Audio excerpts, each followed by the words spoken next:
Welles Crowther was an equity trader who set off to work on September 11th, like so many other people, and just never came home. Eyewitnesses described people just laying around dazed and stunned, and then out of the dust and smoke appeared a young man wearing a red bandana like this. Welles, he always did the right thing, did right by everybody who he knew, and even people he didn't know.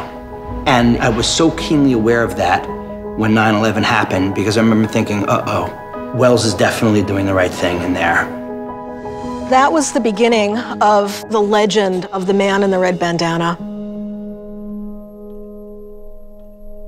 We kind of always made fun of him for carrying it around. And he's like, it's my thing, that's me. I always have it with me.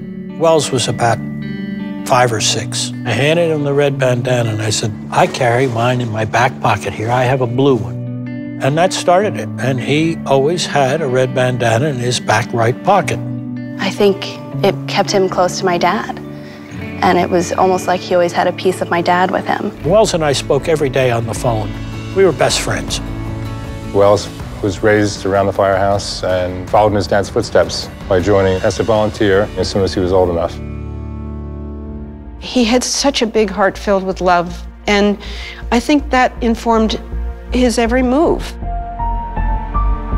He could have walked out of the World Trade Tower, but he said, no, I'm not going to do that. I can help out. I've got the background of a volunteer fireman. I can do something here.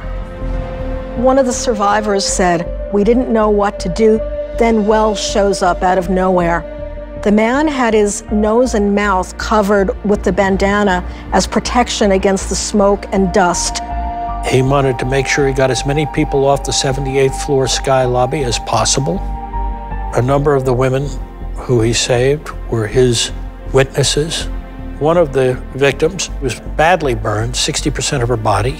Another woman, he had been carrying her whole left side, her arm, shoulder, and elbow were all smashed when she had been thrown across the room on the impact of the plane.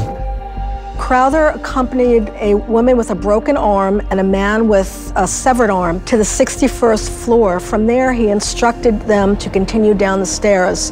I have to leave you here, he said. I have to go back up and help others. He was staying there until the bitter end. So I just know that was Welles. He would never give up. And he knew he was helping a lot of people that day. We knew he would have gotten in touch with us, so we knew he was gone.